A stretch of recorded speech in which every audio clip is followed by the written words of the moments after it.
started to feel like something woke inside. Heartbeat working overtime. Everything was motorized, but now I'm up and more alive. So let my family know I'm fine and it's a new day. Cause there's a whole lot I gotta say. So I'ma tell the world that I'm on the way. I promise. When we're back, we gon' celebrate. Yeah, baby, save the day. So raise your glass to them better days. Cause they're coming. I know I'm gone and it's getting late, but I'll be there, baby, save the day. Cooped up, I ain't left my place in a few months. I'm going back to basics like a crew cut. Feeling used up, but now I'm grown done. Grinding till I make a few bucks. Somebody do some, ayy. Yeah, I've been depressed, yeah, I've been a mess, but I guess you gotta hit your worst to make it to your best. And I still have my rainy days, I doubt those ever fade away. But I've been seeing color instead of all those other shades of gray, and I just had to find myself. I know life is great and I just needed to remind myself. Yeah, I remember that a flower don't stay in bloom all year long. So one bad day don't make it all go wrong.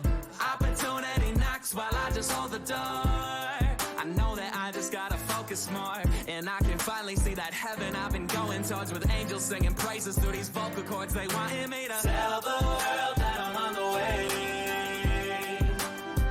I promise. When we're back, we gon' celebrate. Yeah, baby, save the day. So raise your glass to them better days. Cause they're coming. I know I'm gone and it's getting late, but I'll be there, baby, save the day. This my soul in a vessel, through this whole instrumental. Every doll from the pencil, I'm a voice, not an echo. Yeah, this my wants and my fire, this my constant desire. This the sound of overcoming all those doubts in my mind. And it'll be worth it, it won't be perfect, but I'll have plaques and I'll have purpose. I'll have love and I'll have family, I'll have friends that understand me. I'll have a wife and the kids and a life for the rent, even though life getting shorter. One day I'll have it all, just not in that order. Tell the world that I'm on the way. I promise. When we're back, we gon' celebrate. Yeah, save the day. So raise your glass to them better days. Cause they're coming. I know I'm gone and it's getting late, but I'll be there, baby, save the day.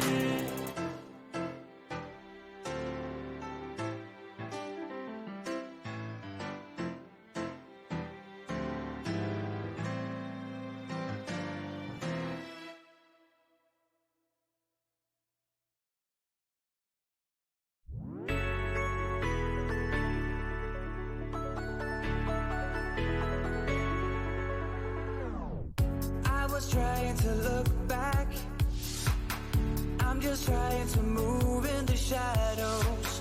Yesterday, tomorrow, I'm searching for a way. I can't tell the difference between you, between me, and the search for an answer. I can't tell the truth, even though it takes courage to capture a dancer. The things I fear the most, between you, between me, and the search for an answer, are sure to die away, even though it takes courage to capture a dancer.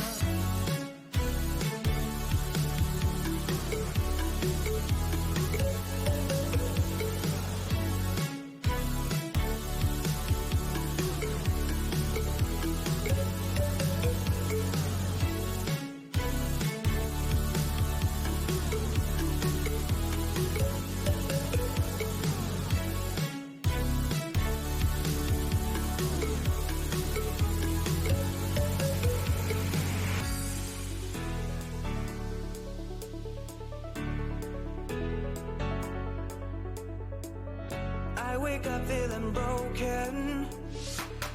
I get up and I lose my devotion. I never stepped astray, but now I lost my way. I can't tell the difference between you, between me, and the search for an answer.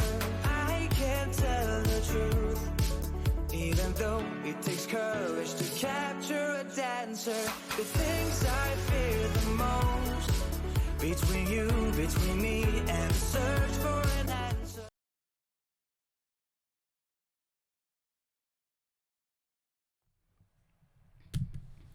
Hello, friends! How is everyone tonight?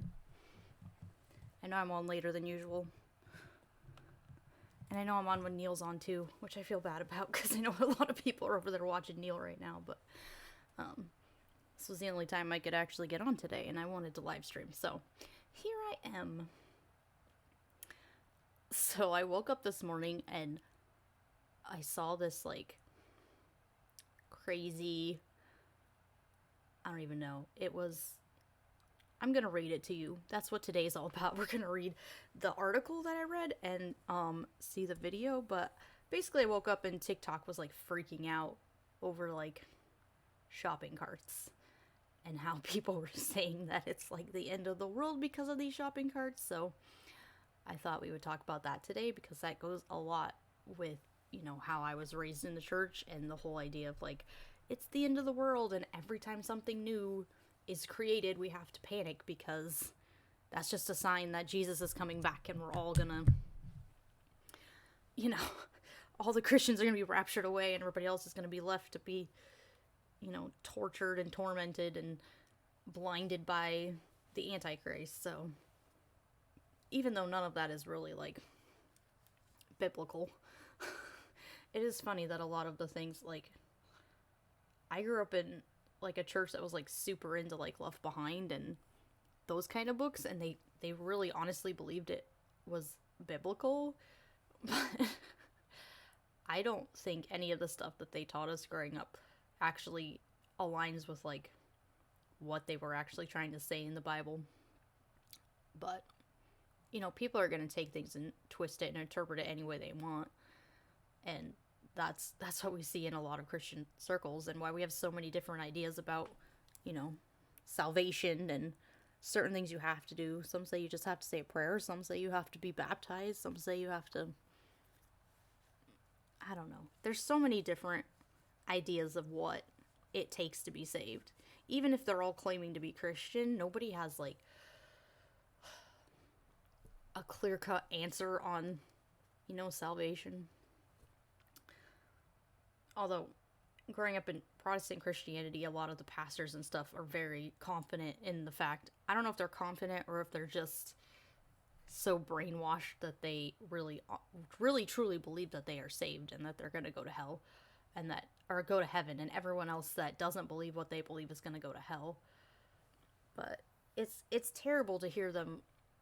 I remember like going on Sunday mornings and just hearing them talk about, you know, well, these people who, you know, don't believe in God and stuff, they deserve whatever happens to them, and they deserve to go to hell because they weren't willing to, you know, give God the glory and respect him or whatever. And it's just,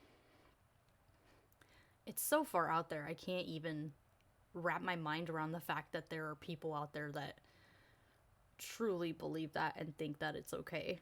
Because I know when I was in the church, like, I was not happy that people were going to hell. I was very upset by that fact and very upset that there was, you know, even the slightest chance, because these people didn't believe that they could be tortured forever.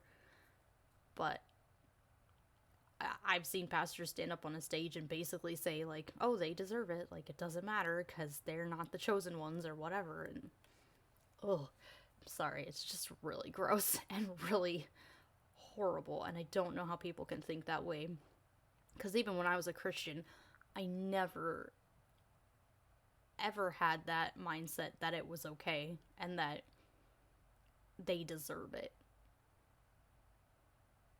because I don't think anyone deserves eternal torture for finite crimes. I mean, even if you commit a crime on this earth, you're not going to go to jail for the rest of your life for some crimes, and there's a reason for that, because like justice has to be served fairly, and justice in the Bible is not served fairly. Justice in the Bible is follow me or be tortured, which is not true justice. And I just don't understand the whole perspective of like, that's a punishment, because it's like, well, if a punishment is supposed to be like something that teaches you something and you're supposed to learn from it, like, there's nothing you'll learn from hell. You're just eternally tortured for no reason, other than you didn't believe in something that had absolutely no proof it existed. So, I don't know, it's frustrating. And I can't get into that mindset, because even when I was a Christian, I never had that mindset that people deserved God's wrath. And when, pastors and preachers would stand up there, it would always really bother me that they would say things like that, and they just think it's okay because they're on God's side. And I don't know what it takes to get someone in such a position that they can tell themselves that that's okay and agree with it and think there's nothing wrong with saying those things. And I really think it's all indoctrination and brainwashing, because most people outside the church don't talk like that, and they don't act like that. I'm not saying there's not, like, non-believers who do act like that, but it's just frustrating that the church preaches so much hate and so much fear when they claim to be a religion of love, which they clearly are not. But anyways, so let's see this. This is like a TikTok video. I am not a TikToker. I am an old person. I feel like an old person. I know I'm only in my 30s, but TikTok came way after, like, my time. I was, like, in the time frame between, like, MySpace and Twitter. Like, I just started Twitter this last year, so my main, like, social networks when I was a kid were, it was MySpace to start out with. Like, everybody had MySpace, and, we all had MSN Messenger, and we would, like, go home and write each other online on our MSN Messengers and, talk to each other and stuff like that. And then when I got to college, like, Facebook became a big thing, because when I signed up for it, only college kids could get on. You had to have, like, an actual college, like, email address to be on Facebook when I started Facebook. So TikTok is like a whole different thing to me, because it came way after my time, I feel like. And I just started using Twitter, like, when I started doing my YouTube stuff. And I was one of those people that's like, oh no, I did MySpace and I did Facebook, I'm not gonna do Twitter. But Twitter's kind of my go-to now, so I've kind of given up on Facebook. I mean, I still have Facebook and stuff, but TikTok seems like miles away from what I'm used to, because I'm not on TikTok, and it's not something that I get on normally. But this video that I'm going to talk about today, and the article I'm going to talk about, like, it was on TikTok. So I had to, like, show the videos. I mean, TikTok videos aren't that long. This one's, I don't know, like a few seconds. But, yeah, it popped up in my newsfeed this morning, and I'm just like, what? So this is another, like, conspiracy from Christians about the end of the world because of Kroger shopping carts. So Kroger's coming out with, like, I'll show you. So I'll turn up the volume. She says, like, one or two things, and that's it. Uh-oh. What is this? Uh-oh. So Kroger has these new shopping carts that they're rolling out, and they're called smart carts. And it's basically so they can get rid of, checkout lines and things like that. Instead of having to go through a checkout line, you can go through the store, you can scan all your items as you're going through, and then pay when you're done, and then you can go to your car and leave, and you don't have to, like, go to a check stand to actually check out or have someone check it out for you. And this TikTok, I don't know, it was 5 days ago. So I just found out about it this morning. But this TikTok is basically was saying, like, this is the end of the world because we're going to be in a cashless society. I'm going to have to read you guys I have the article and I'm going to read it. But I just thought it was interesting because this is the kind of stuff I was raised on. Like, every time something new would come out, technology or something people didn't understand or something some kind of new anything, it's always a reason for Christians to freak out and say, like, oh no, it's the end of the world because we have new stuff and we don't know how to deal with it. And I just think that that really goes into that whole mindset, like, that this is how Christians think, is like, they're always thinking it's the end of the world, and the next thing is gonna lead to, you know, a cashless society, which is gonna lead to, you know, people having chips implanted in their hands and they can't buy or sell anything without it. And it's a slippery slope of believing things that have absolutely no basis in reality, but they believe it because they have been indoctrinated to believe that this is a true event that's going to happen. Alright, so I'm going to read this article here. A viral video of a so-called cashless shopping cart has spurred widespread debate on TikTok, as well as claims that the technology could be a signal for the apocalypse. The video, uploaded by TikTok user at T.A. Ballin late last week, shows a row of Kroger shopping carts allowing users to scan and pay for their own items. The beginning of getting rid of your cash. Known as Krogo, these trolleys feature a built-in scale and camera designed to facilitate a faster shopping experience by allowing consumers to skip the checkout line. You can scan and pick up your bags right from the shopping cart when you shop. Then you pay from the cart and exit quickly through the self-checkout area. But TikTok users seem less excited. Hundreds of people commented that the technology has gone too far. Too much technology is not good, and people need to realize that, one user wrote. Countless others seem to suggest that the shopping carts are fulfilling biblical doomsday prophecy. Come to the Lord now, we are in biblical times, said another. Instead, some see innovation as proof that automation will ultimately harm the company's workers. Is this what Kroger is spending their money on instead of paying us a fair wage?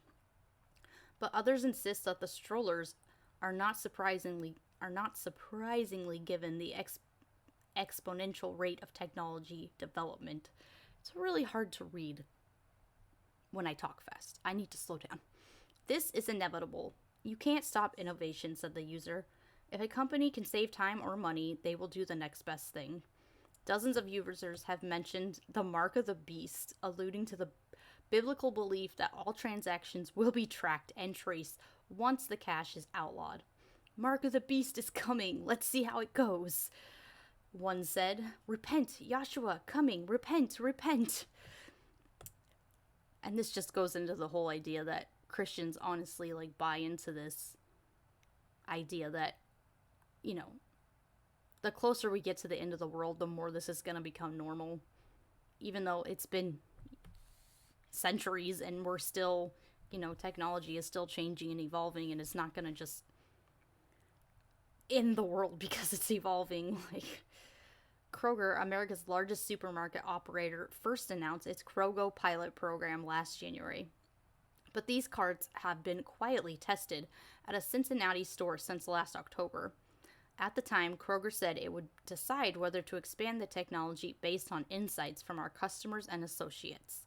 The trolleys were introduced in response to the COVID-19 pandemic, which has seen shoppers look to reduce their contact with others in the amount of time spent in the grocery store. So I thought that was super interesting because, you know, Christians are always going to find a reason to, like, believe that if anything comes out that they don't understand, it has to be part of, you know, God's plan for the end of the world and for the mark of the beast. And it's interesting because, like, where I live, they didn't have these type of, like, shopping carts, but they did roll out a program here where, like, they had, like, your own little self-scanner, and you would grab it at the front of the store, and there's, like, a little, scan holder on the carts, and you would grab the little scanner, and you would just scan all of your items as you went through the store, and then you could, like, bag them up at the end, and then you could leave. Because you can just pay on, well, you had to go pay at the self-checkout, but because everything was already scanned, like, you just went up and paid and left. You didn't have to take the stuff out of your cart or whatever. And they don't have that anymore where I live, but it was, like, a program that they had here for a while. And I thought about trying it, but I never really did. Because I'm just used to, going to checkout. Like, it's not a big deal to me. Plus, people need jobs, so. But, yeah, and this is kind of like the next step to that, I guess, is that they're, instead of having, like, the self-scanners that you can just take with you, they're just going to have them on all of the carts, which is fine. Like, I mean, it's not fine, like, for people who need jobs. That is definitely a huge problem, and like we said, we're going to have to figure out a way to help people in the future, like, the more automation we get for things like this, to make our lives simpler. But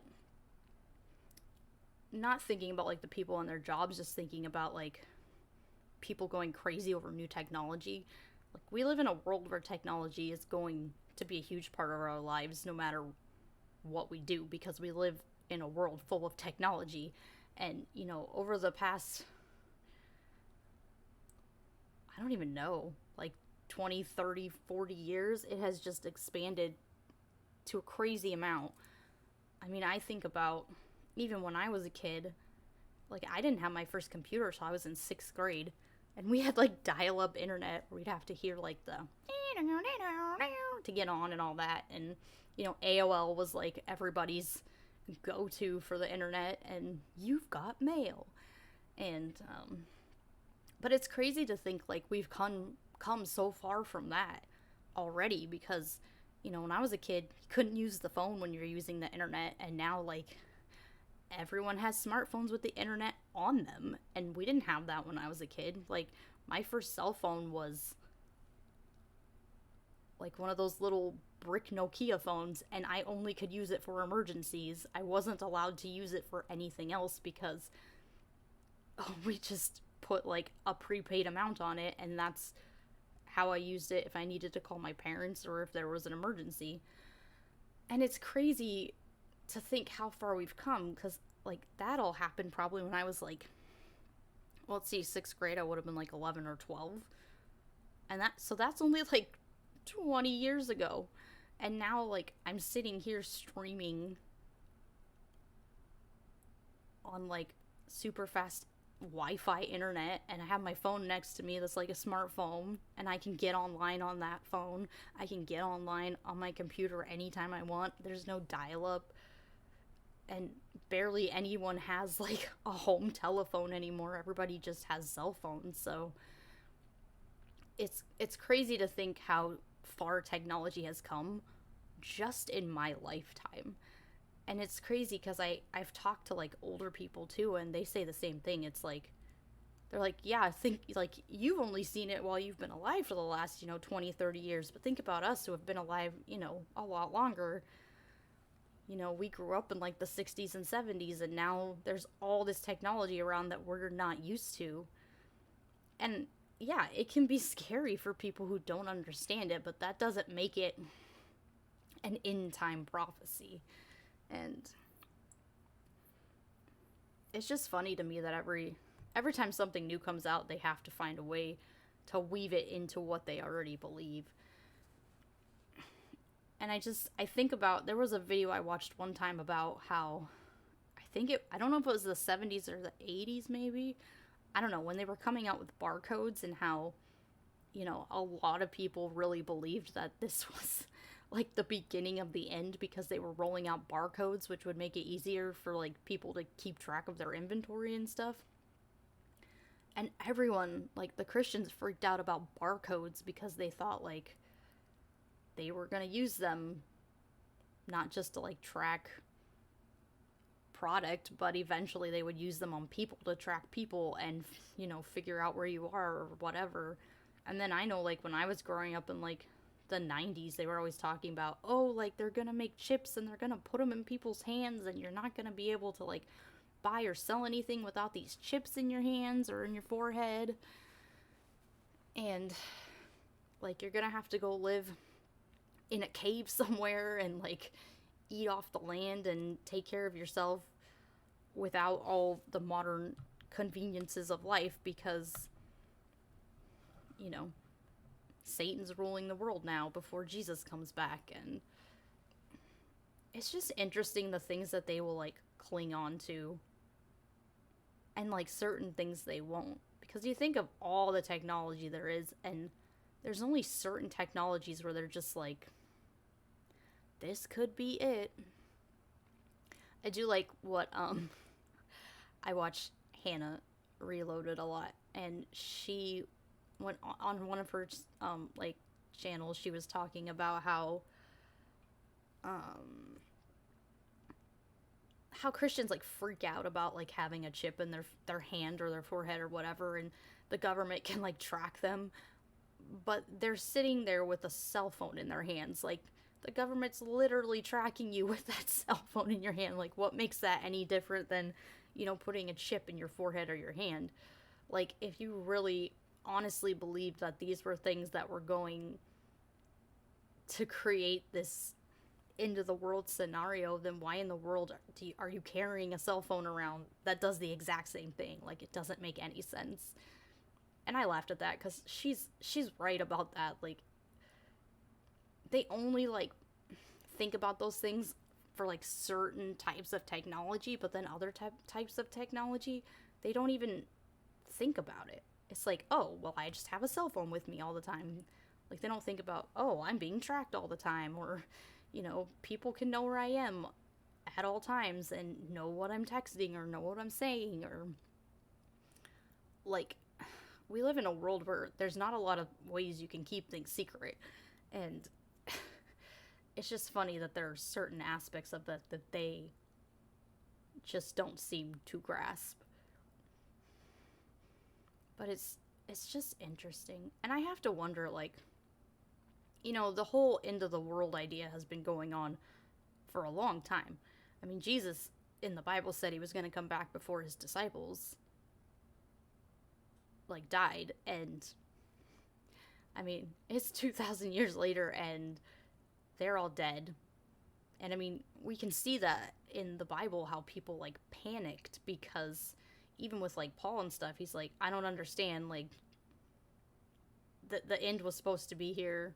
All these people were supposed to like be part of the new kingdom, and they're all dying off, and there's just so many things that don't make sense because what I was told and what I believed isn't coming true. And I just have to wonder how long it will take for people to like realize that, you know, this end of the world scenario is never gonna actually be a real thing, because we know that it's not gonna happen, because we know it's from a book that's not true. But I mean, a lot of Christians don't even know that Jesus said that in the Bible. Like, they have no idea that he told the disciples that he was gonna be back before they died, and how that is a failed prophecy, and how that just shows how much Christians are not, like, they don't understand the Bible in the way that it's supposed to be understood. And, you know, I talked to the Awoken one who's on here a lot. He was really into like the Old Testament and things like that, and it's amazing to talk to him because I learned so much about the Old Testament and just about how these things don't line up with, you know, what the Christian idea of the Messiah doesn't line up with the Jewish idea of the Messiah, and how, you know,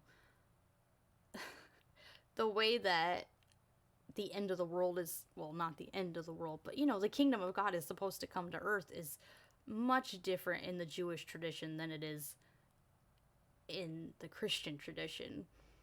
And, you know, the Christian tradition is very much like, Jesus is going to come back, he's going to destroy all his enemies, he's going to create war, he's going to create, and it's always crazy to me that they always talk about how it's a religion of peace, when literally the last thing that's supposed to happen on the earth is Jesus coming back and destroying all his enemies, and like basically just creating chaos in the end. Because you think about, like, there's supposed to be famines and wars and, you know, all these horrible creatures attacking the planet, and like locusts with scorpion stingers hurting people that were like left behind, and all the Christians are supposed to be raptured away, and it's it's almost comical because it's almost like it's fan fiction, you know, fan fiction for Christians who want, I don't even know, like, it's almost like they want justice against the entire world for persecuting them, when honestly Christianity is probably like the least at least where I live, is like the least persecuted religion there is, because most of America is Christian. And I'm not saying there's not persecuted Christians. I know there's persecuted Christians. I went to church for a lot of years, and they would talk about all of the different, you know, areas in the world where people weren't allowed to be Christian, and they would meet in like underground churches, and they would, I won't be able to post my witty comments tonight. I'm driving a skid ski doing snow removal. I love talking about the crazy end of the world conspiracies. Yeah. I don't know if you were here a second ago. We just went through this whole like Kroger thing, and how they're getting smart shopping carts, which is going to lead to a cashless society, which is going to lead to the end of the world, apparently. You've been here the whole time? Okay. Yeah, I don't know. I never know, like, who's here and who's not. I just know there's people here because it tells me in the corner who's here, but it doesn't tell me, like, it just says there's people on Twitter. That's all it says. But yeah, it's insane. And I just don't understand the Christian mindset that, you know, justice is basically just wiping out everyone who disagrees with you. Because that's not justice, that's just genocide. But I guess that goes along with the whole idea of the Old Testament God, because, you know, if you didn't follow the Old Testament God, there was a lot of genocide that went along with that. It's that whole us against them mentality again. I mean, you're taught in the church the entire time that you're special. You're part of this unique group. You are chosen by God, and you're going to be safe because of that. And everyone else is going to be against you. They're going to persecute you. They're going to make you feel like you're the worst person in the world for believing in something that doesn't have any proof. And you have to have faith to believe it. Like, and they have such a persecution complex. At least in America, they have a huge I can't talk. Persecution complex, because it's like, if we try to give anyone rights except Christians, who pretty much already have all their rights because they're the ones who are trying to run the show, like, if we give anyone else rights, that can't happen. Like, we're hurting them for letting other people live their lives, and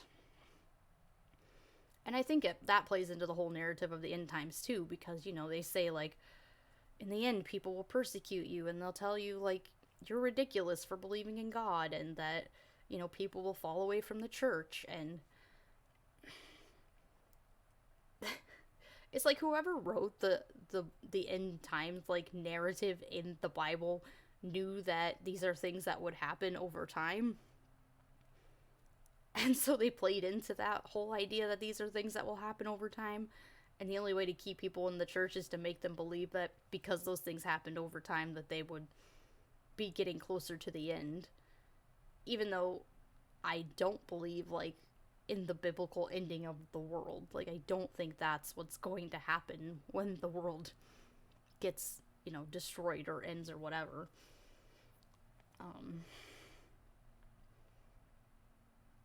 And it's a legitimate fear in, like, Christian circles.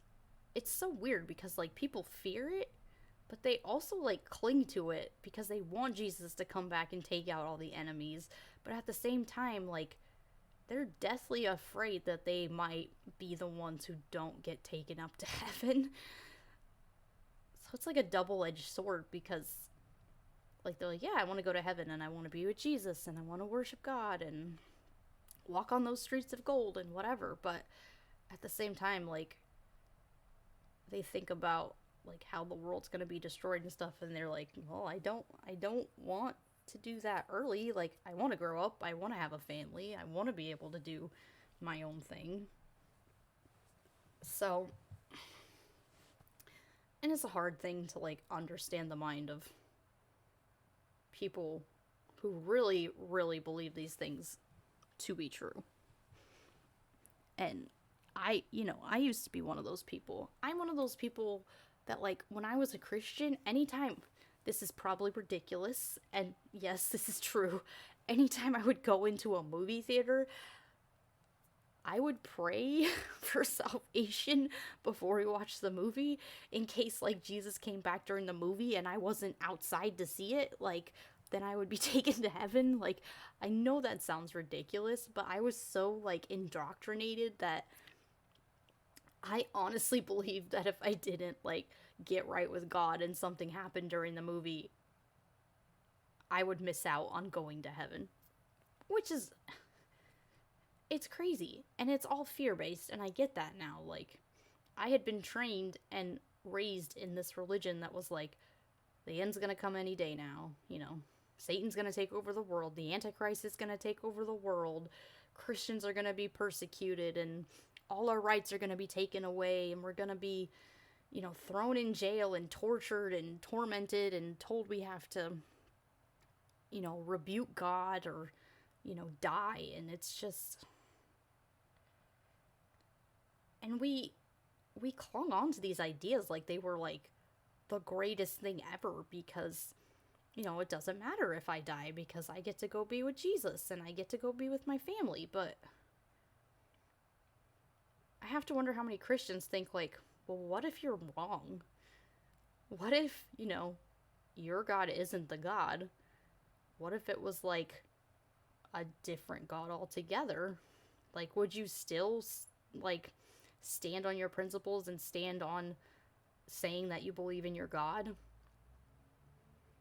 But then if you got killed and it was a whole different God and you ended up in their hell, like, what would you do then?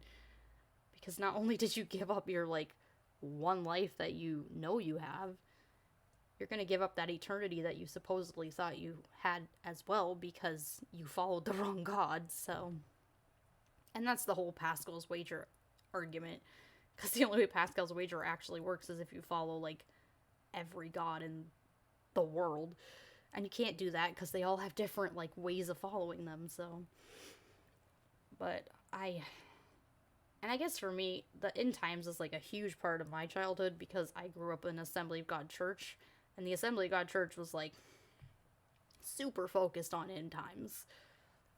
Like, I don't know if you guys were here when I was talking about, we would have, like, movie parties at church with youth group that talked about, you know, the end times and stuff, and, like, they would do a little sermon or whatever, and then we would watch the Left Behind movies, and, like, that was, like, a normal thing for me to do in junior high and high school, and we didn't see anything wrong with it, because for us, like, those movies were like future history.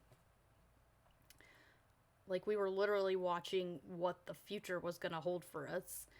And, you know, I was told my entire life as a child that I might not even make it to 18, and I might not graduate high school, and I might not be able to have a family because Jesus could come back any day. And, you know, they always pick certain aspects of what's going on in that time frame of your lifetime to mix it in with the idea that Jesus is going to come back.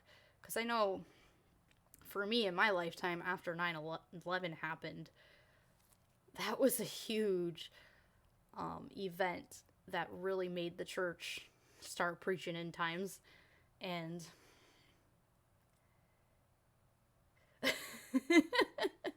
I had to open one of the inner gates to see what in the Nine Hills shopping carts has to do with Atheist uprising. It has to do with the fact that people believe that Kroger creating smart shopping carts is going to lead to a cashless society, which is going to lead to the Antichrist coming, which is going to lead to the mark of the beast, which is going to lead to the end of the world. Yes, you heard that right. That is exactly what we're talking about.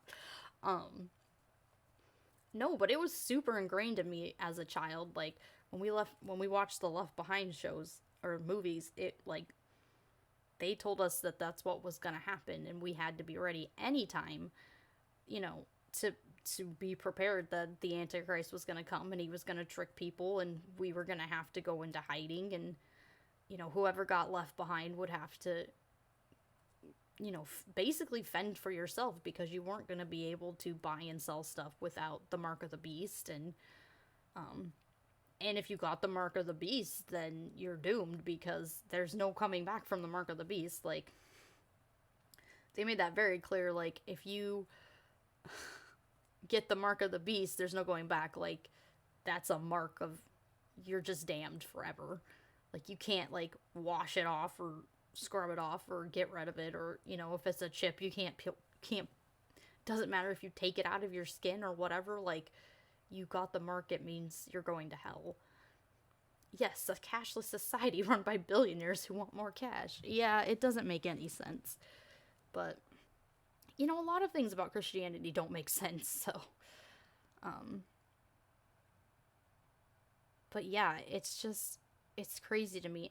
And thinking about, like, this, I know I said I don't go on TikTok a lot, but I was just thinking about, you know, this video here is, you know, talking about how we're going to be a cashless society or whatever because of smart shopping carts and the ability to not have to go to a checkout. But I've also seen, like, other TikTok videos and stuff on Twitter about, like, Christians being persecuted at the end, and, like, you know, people being ready to die for their faith and being ready to, you know, get thrown in jail or get beaten or get tortured, or, you know, all these ideas that in the end Christians are going to be the enemy of everyone. Which I don't see it happening anytime soon, because, I mean, looking around at where I live and, you know, America, people are, like, pushing really hard right now to make America a theocracy. And that's, like, the opposite of what the Bible says is going to happen in the end times. Because basically in the end times, like, it's not supposed to be a theocracy. It's supposed to be basically a dictator who just creates different, well, there's supposed to be, like, 10 kingdoms. There's 10 different kingdoms and 10 different kings, and then they're all ruled by the Antichrist, who is supposed to be, like, the dictator over all these places. But according to what I was taught growing up, I don't know what other people were taught growing up, but from the Pentecostal viewpoint that I was raised in, like, there's supposed to be 10 kings, and those 10 kings are the ones that are gonna, like, basically hold the rights to all the food, all the water, all the resources in the world. So you have to be a part of the Antichrist kingdom to get any part of that. And that's where they get the mark of the beast, is, like, that's how you know you're going to be a part of that kingdom, is you follow the Antichrist and you get the mark of the beast, and then you get whatever, you know, those 10 kings ration out or whatever for everybody. There's a brotherhood called the Family who are propping up theocracy and consider Trump their savior. Yeah, I think I watched that. I watched a documentary, I think, on Netflix about the Family and how it was, like, backing that whole idea. Which is crazy to me, because Christians are always, you know, talking about how they want a theocracy and they want to be, like, in control of everything. But if they actually read the Bible, like, the world's supposed to go in the opposite direction for the end to come. Like, they're supposed to do away with all religion except for, like, worshiping the Antichrist. And that was, like, a huge thing too when we were in the church, is they were talking about how it's supposed to be, like, basically it's one world, where you have a one world currency, one world religion, one language. Oh, I can't remember all of the ones, but basically, the entire world comes together, and everyone is on the same side, basically. But that side just happens to be the Antichrist side, which is the enemy of God. So basically, it's the world against God. And the world all unites as one. I think I've heard this story before. Can we say Tower of Babel? Yeah. But, all these parallels, man. You have to... Once you study the Bible and you see all the parallels, it just blows your mind out of the water to think that people actually believe these things are true. But, yeah, so basically, the world becomes one. Imagine all the people. Yeah. I think Christians fear women. Oh, probably. Because we're strong, and we're badass, and we don't take crap from people. But, yeah, it was basically this idea that the world comes together as one, and we all help each other out, and we all take care of each other, and we all are in the same system, where everybody's taken care of, everybody, has the same amount of rations, or food, or money, or whatever, and it makes, basically just make everything equal. And Christians are like, nope. Like, that's not cool. Like, did you not read about the Tower of Babel? Like, God doesn't like it when everybody works together. God doesn't like it when everybody's on the same side. And he doesn't like it when everyone wants to work together for a common goal. Like, he would rather scatter everyone and have everybody speak different languages and have different religions and, not come together as human beings, so. But it's always interesting to me that, like, they're so fearful of that. Because I was the same way. When I was a Christian, I was, like, deathly afraid that, the one world government was going to come and just take over everything, and everything that I had ever known would be stripped away because I was a Christian. But, I just don't understand how they think people who are non-believers in God are gonna bow down and worship a man when they don't even want to, like, worship the God that these people serve. Like, why would they worship a man? And I know they talk about, like, he's supposed to be able to do, like, signs and wonders and heal people and all these things like Jesus did, basically. But I feel like the more that we evolve as people and the more technology we have and the more reason and the more logic that people have, the less likely people are gonna follow someone who does magic tricks. Like, I don't know. In today's society, those kind of things they're not as prevalent, and people know a lot more about how things work now than they did back then. And, there were techniques. The Antichrist will be a POC woman atheist. Oh no.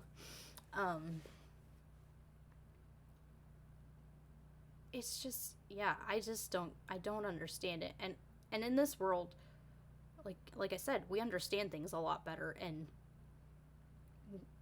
people can do magic tricks and all kinds of stuff now, and we know it's, like, look at Houdini and stuff, like, we know, like, a lot of the stuff he did were magic tricks. He also did, like, crazy stunts, and we know those were true, but with the technology and just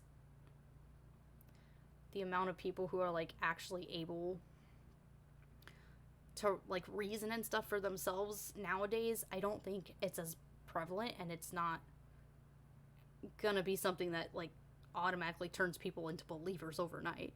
I'm not saying there's not gullible people in this world. Like, we know there are gullible people in this world, but any sufficiently advanced technology is indistinguishable from magic. Yeah. Excuse me. But I just think about, the things they told us about the end times, they only work from a religious standpoint Because you have to believe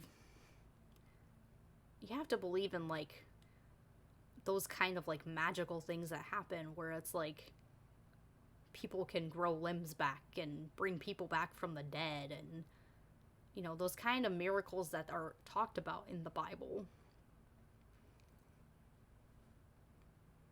But it has to be during a time when, like, people aren't as, you know, logical and more reasonable, because I think about now, and there's just so many people that would try to, like, debunk a lot of those things that they claim are gonna happen. Like, the Antichrist is gonna be able to, like, trick people and do all these magical things, but I don't see that working into today's society as much as it would have worked back in, like, Jesus's time, where, you know, people didn't understand even, like, basic human anatomy and how your body worked and how your brain worked and things like that. And we know so much now. It just changes the way you think about things. And you think about people back then too, like, a lot of people were illiterate. They didn't know a lot about the world around them. They couldn't read.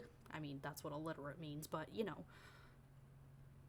they had way less education than we do in today's society. And people today are way more educated and are more able to look at things more critically than they were back then. Which makes me think, like, if the end times did happen, it would have to happen more in a time like when Jesus, in, like, where Jesus's time period happened, because a lot more people would have believed that kind of stuff, versus today, where, like, if you brought someone from Bible times to today times, they would just be blown away by the technology and everything, because they never expected this kind of stuff to happen.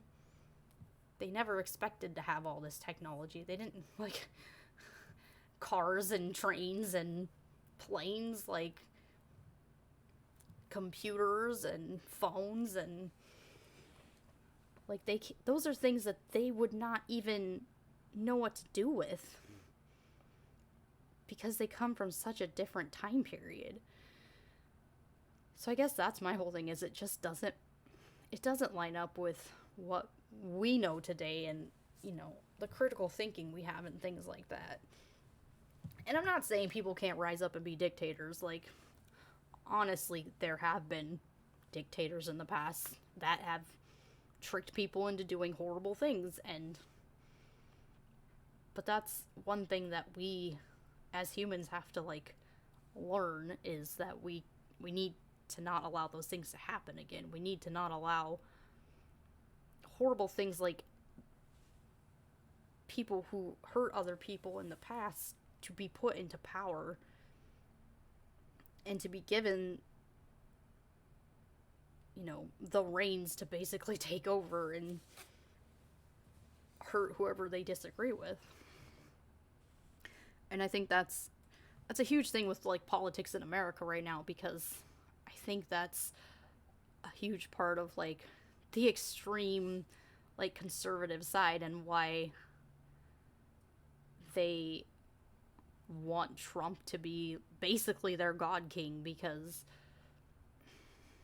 they're so afraid that if anybody else gets into power, they're going to strip Christians of all of the rights that they're allowed to have. But on the flip side of that, they don't see the rights that are being taken away from people, or they don't care about the rights that are being taken away from people, because it doesn't line up with what they believe. Which, there's a reason why we have a separation between church and state, because we don't want those things happening. You know, women fought for the right to vote, and they fought for the right to have bodily autonomy for a long time. And, you know, having that war again right now in the 21st century is ridiculous. Like, no one should have to have sorry no one should have to worry about, you know, bad things happening to them and not being able to take care of a child or something because they don't have the means to do it. But then they also don't have the means to get rid of I mean, it's not a child, you know. They don't have the means to get rid of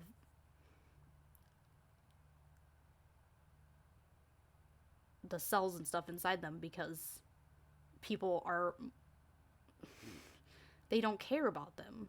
It's not about caring about people. It's about putting their beliefs on other people and demanding that other people believe what they believe, even if they don't. And it's really frustrating.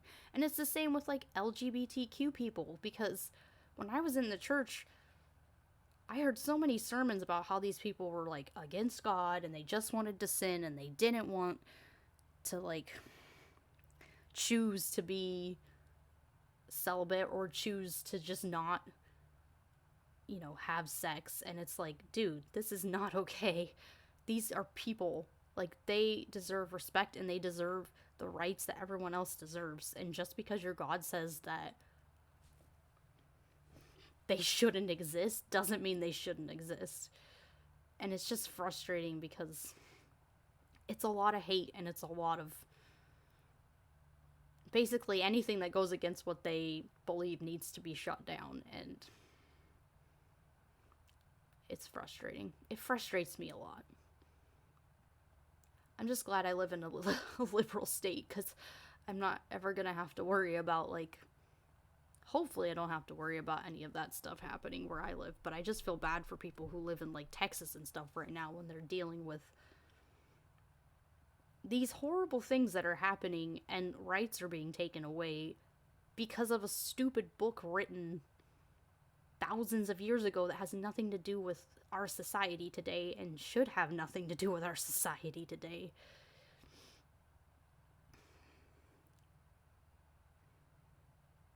You're using its old name. It's called Gilead now. I don't know what you're talking about. Did I say something wrong? Oh, are you talking about Texas? And I get it now. Yes, Handmaid's Tale. It took me a second. I was like, what? And then I was like, oh yeah. Oh my god. I can't even. Like, my brain. I don't know how people live down there. And I have to give props to all the atheists who do live down there, because it would drive me nuts to live down there. I think it would drive me nuts to live in the South too. I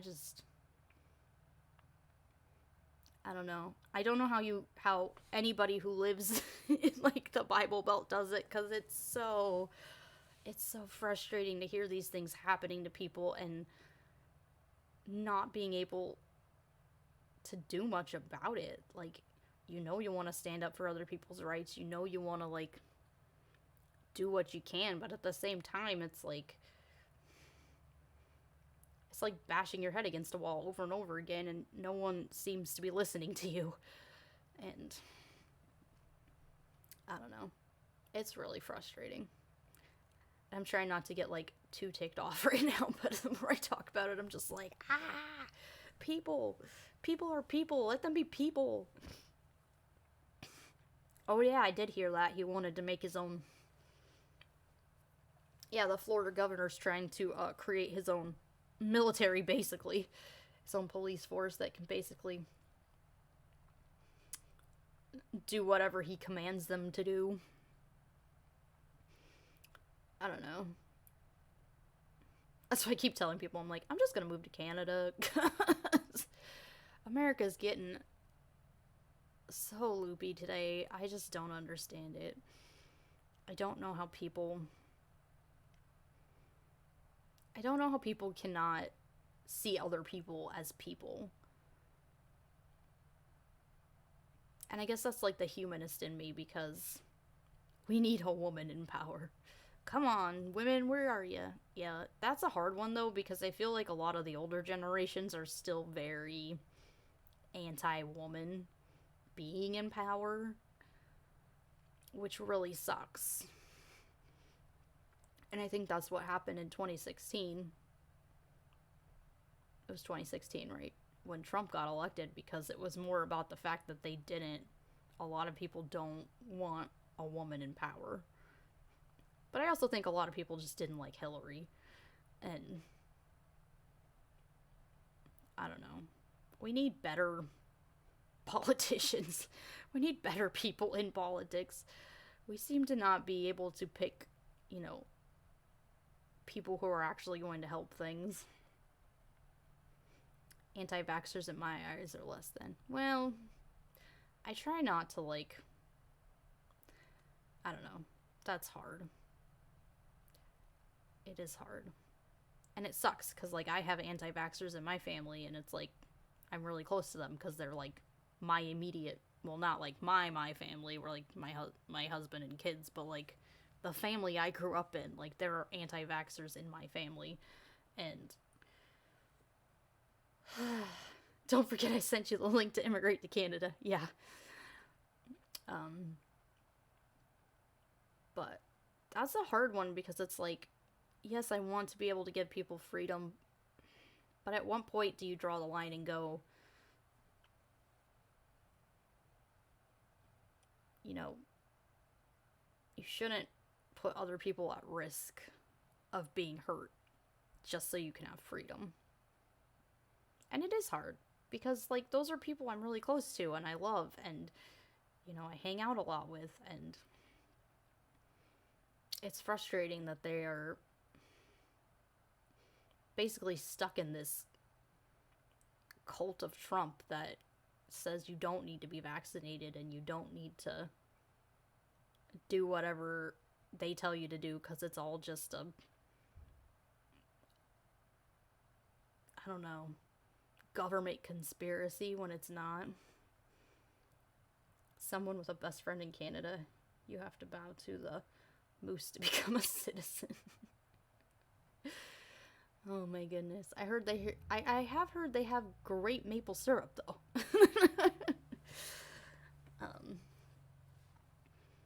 Yeah, I don't know. I don't know what it's gonna take, like, honestly, to fix America, because it's definitely broken.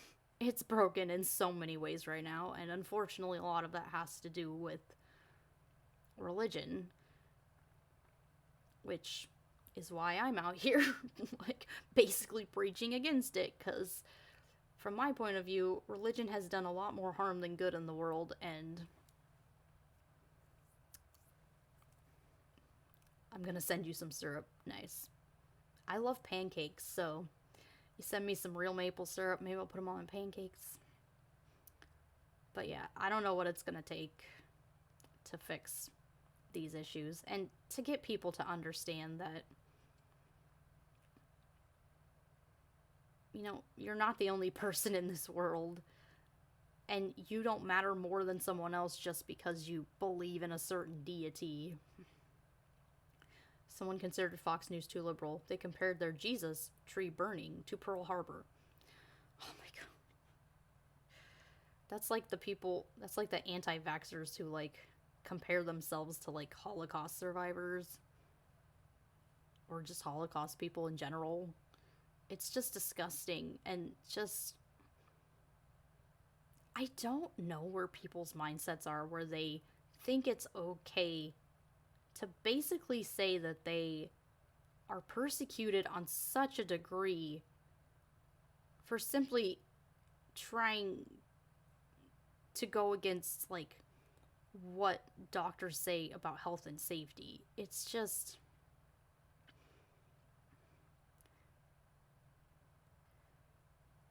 I just don't get it. I don't understand it. And it's funny because, you know, when I wasn't an atheist, I'm gonna be right up front with y'all. When I wasn't an atheist, I was a Trumper. And I did vote for Trump in 2016, which I'm very ashamed of now, because that is not who I am now. And I am proof you can change. But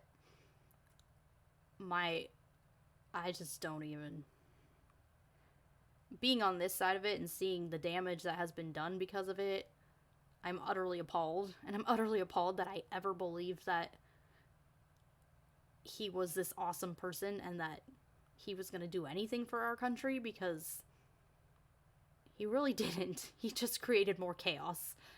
And I am ashamed that I ever thought that way. But I'm also here to say, you know, people can change, and I am proof that they can change, because once I became an atheist and once I started seeing people for who they were and actually, realizing that people matter, people's lives matter, you need to take the time to understand other people and to not give in to this idea that the only reason that you should vote for someone is because of your religion or because you believe that your God is on their side. And I think that was the huge problem with me, is when I was still a Christian, it wasn't about like policies and, helping other people or whatever. It was, well, who do I think God would approve of more? And it's like, that is no way to vote, because that's just your own mind talking. I mean, I'm sure there's some people who voted for Hillary who thought, she was on God's side. And then you have all of the other people who voted for Trump who said he was on God's side. And it's like, it's all a matter of opinion. And it has nothing to do with, like, actual, like, God or any of that stuff. It's just your opinion on what you think God would want. You have to pet 6 cats, vote for Bernie for 2 years, and do 10 Hail Jezebels to clean your record. Oh, crap. Well, I have 2 cats, so I need to find 4 more. Oh, Bernie. I voted for Bernie. That's the next time around. I'm sad he didn't get it, but... oh well. 'Tis life. Life will move on. I don't know. I do fear for the next election, because I know a lot of people are still, like, they are in a frenzy that they need to vote for Trump, and I don't know if I can take 4 more years of that, because it's just gonna be a nightmare. Who knows if that happens? Maybe I will immigrate to Canada, because, no thank you. That's if he lives that long. Yeah, I don't know how he's still alive, because from what I've heard, he's not a healthy person at all. And yet he still is alive. So I don't know how that's gonna work out, but... I do love my kids, though, because we were talking in the car the other day about, like, politics and stuff, and they're like, why are all the presidents, like, old white dudes? And I'm like, because that's what people vote for. And they're like, we need more young people in there. And I'm like, you guys are smart. Like, we need some people that know what's actually happening in the world. I just thought that was hilarious, though. Like, the little kids in the back seat are like, we need some change. This is not working. Yeah, 35. But even then, like, most of the presidents we have are, in the last few years at least, have been, like, over 60. Even 70, maybe. I'm not saying we need, like, super young people, but I feel like the demographics are very lopsided. And I think that causes a lot of issues, too, because, like, I have nothing against the baby boomers. I love baby boomers, like, my grandparents, but a lot of them have very backwards ideas about life, and they still have this idea that everything should be like it was in the 50s and 60s, and we've kind of moved past that, and we've gotten to a point where things have changed, and we need to keep that change, and we need to keep progressing, because trying to set us back all these years is not gonna help. And it's just frustrating to, like, see that we've come so far and we've had so much progress, and then people want to just jump in and stop it and try to go back to this good old days that don't exist. And I don't know. It's kind of frustrating, but... and it goes back to... I think a lot of it goes back to religion, because everybody thinks, like, we need to be this amazing Christian country that, people need to go back to the days where, like, women were basically property, and you had to get married young, and you had kids, and you became a homemaker, and your husband was the breadwinner, and, you stayed married whether you liked it or not, and, you know, you couldn't get divorced unless there was, like, infidelity, and it's not this happy-go-lucky time that everyone thinks it was. It's very, I don't know, it's almost like a cultural myth in the United States that we were just, like, these happy-go-lucky, amazing people.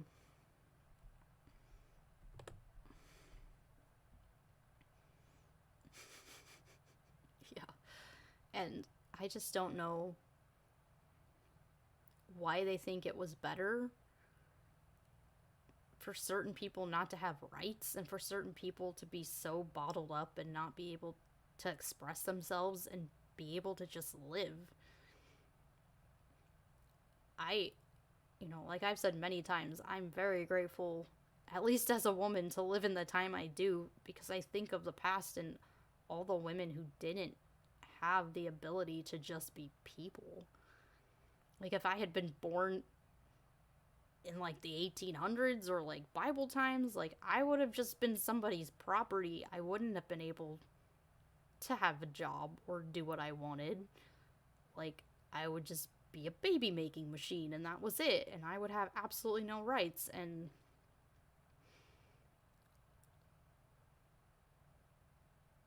I feel really bad for the people who had to go through that, because they didn't get a good life that they could have had.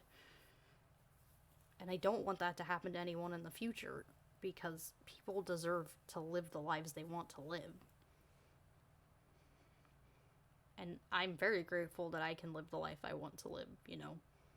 I was able to get married and have kids and be a mom, but I'm also able to get a job and, you know, do this on here and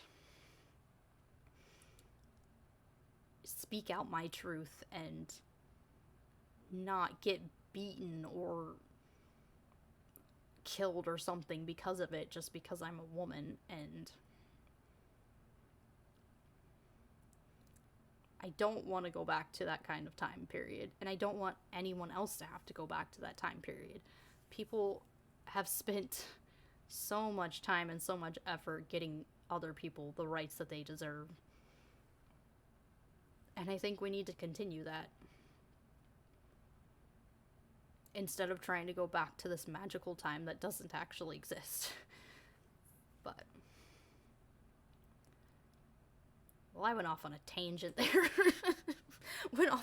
Somehow went from end times to politics. But, yeah. Life is crazy, man. It's crazy. Anyways, thanks for watching my amazing TikTok video about Kroger shopping carts and the craziness that goes with them.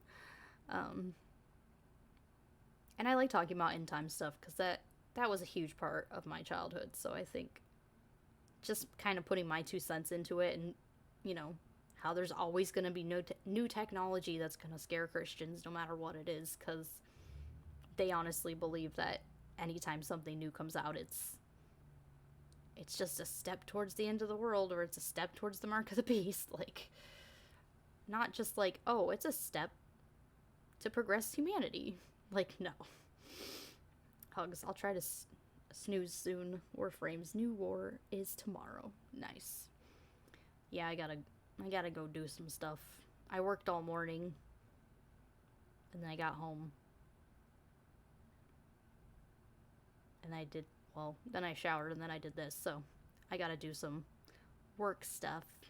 I was hoping I would have found out by that job. Well, he told me I'd find out by yesterday, but he never called me back.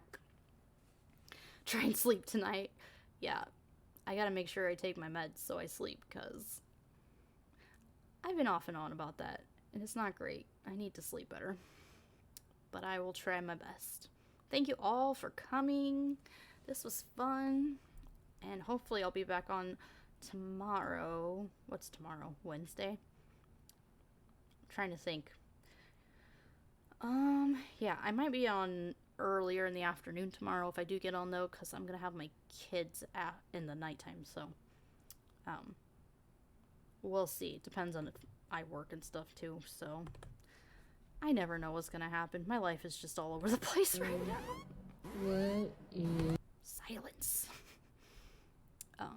But yeah, we'll see what happens. Hopefully they get back to me about my other job. I was hoping, but you know, sometimes you gotta wait. I may or may not be on tomorrow because, oh yeah, you gotta go have fun playing a new game. I love playing new games. Although I'm not great at, like, knowing when things come out all the time now, because, you know, I'm an adult and I have life things I have to do now. Which kind of get in the way sometimes, but I've been trying to be better about taking some me time, but it's still not always the best. Bye, Leon. Thank you all for coming. Oh, I was gonna try to raid. I don't even know if anybody's on. Is anybody on? Anybody want to raid anybody? I don't even know who's on. Who's on? Who's on? Normally it tells me who's on. There's no people on that I follow right now.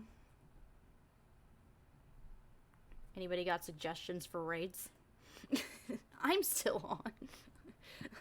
I mean on Twitch. Like, for raiding. So I was gonna raid someone. I don't know if a seculoid is on. Nope. Normally it tells me if people are on.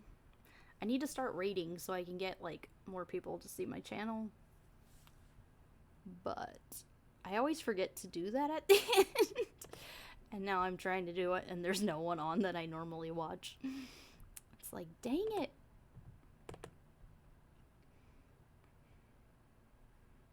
It should tell me who's on, right? I don't think anybody's on. Let's see if anybody's on. Oh. It should say.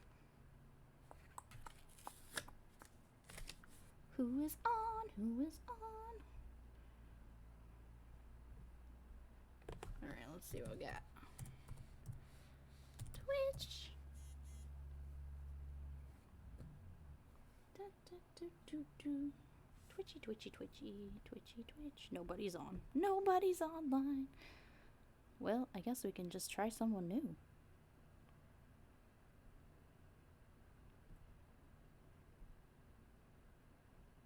Here we go.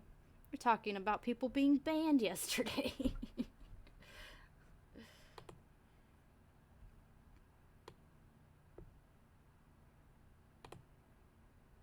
Bum, bum, bum. Oh. Helps if I know Dylan Burton's. Let's raid tonight. Ba-da-da-da-da. There you go. Just gonna raid a random channel. The stories you've heard, they don't tell the whole truth. Bum, bum, bum. Raid now. Raid. I don't know who this person is, but we're gonna raid them. Hopefully they don't hate me. I'm like, what? Who is this person?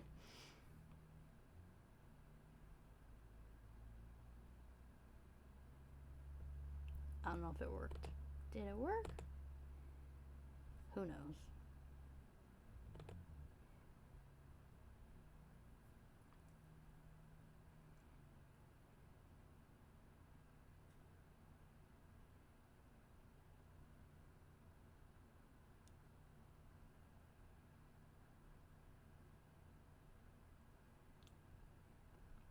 All right.